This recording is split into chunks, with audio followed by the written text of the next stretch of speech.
শাহজালালের বাংলায় আর তোমার হবে না ইনশাআল্লাহ।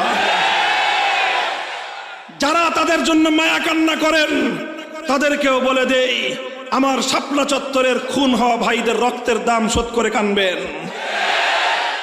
জুলাই আগস্টের বিপ্লবের বাংলার 2000 দামাল সন্তানদের রক্তের মূল্য পরিশোধ করে কান্নাকাটি করবেন। এর আগ পর্যন্ত কোন খুনি বাংলার মাটিতে পুনর্বাসিত হবে না। যদি কেউ তাদের পুনর্বাসনের ব্যবস্থা করেন, আপনারা ইতিহাসের আস্তাকুলে নিক্ষিপ্ত হবেন। কাজেই আজকের জাহেলিয়াত সেই প্রাচীন যুগের জাহেলিয়াতের চেয়ে আরো ভয়ঙ্কর। এই জাহেলিয়াতকে পরিবর্তন করতে হবে। এই জাহেলিয়াতের কবর রচনা করতে হবে। এই জাহেলিয়াতের কবরের উপর নতুন বিশ্ব সভ্যতার কেতন ওড়াতে হবে।